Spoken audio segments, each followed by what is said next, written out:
So I'm going to show you just the basics, things that you need for fostering cats and kittens. Maybe you just are curious about starting out and you want to know how to set up your room. I happen to have a room that's dedicated just for my fosters, but that's not necessary. You can use a spare bathroom. I've even used my closet.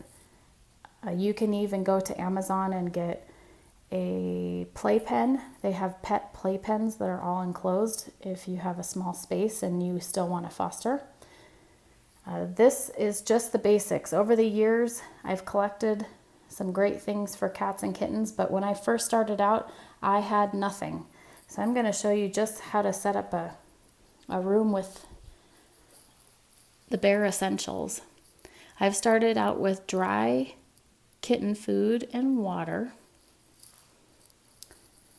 And since this is for setting up a room for kittens that are at least 5 weeks and older, that are able to eat on their own, they're already able to use the litter box. I have a litter box set up in the corner. You can buy covered litter boxes at Walmart for pretty cheap. I even use litter box liners, but that's not necessary. Everything I put in the foster room, I'm able to easily disinfect and clean.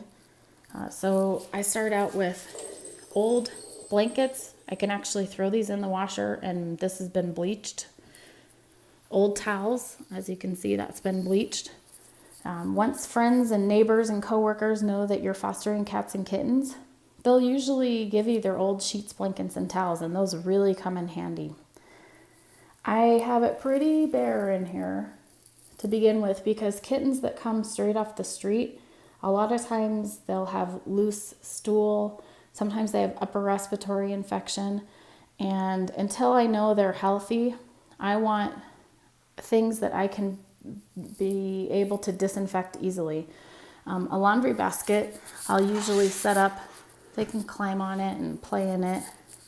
I'll put a blanket in there. They can sleep in it.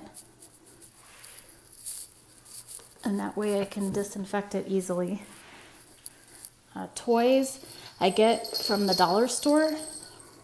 They're things that I can either disinfect or I can toss them after they're gone. Little crinkle balls.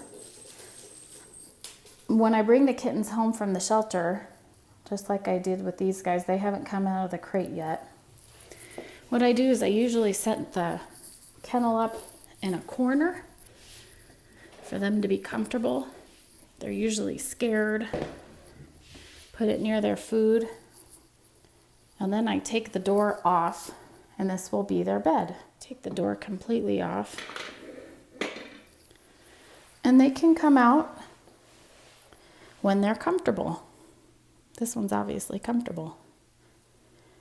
You can see that this kennel, for at least the first few days until they're comfortable, will serve as their home base.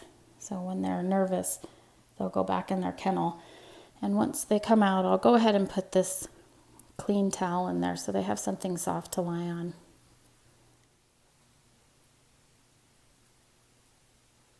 The last thing that you'll need in your foster room is something for your cats or kittens to scratch on. This is actually one of my favorites. You can buy it at Amazon. I've seen it at Walmart. And it's really nice because you can disinfect the plastic part. And then with every litter of kittens that I bring home, between foster litters, I'll take out that center part. And that way they have something new and clean to scratch on. And then when they're adopted and I bring home another set, I'll just, for a couple dollars, replace the center part. So as you can see here, you don't really need a lot.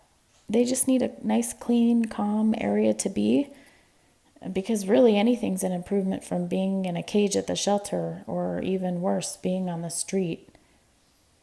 I hope this encourages you to foster. If you'd like to check out our foster kittens, visit our Instagram account @myfosterkittens.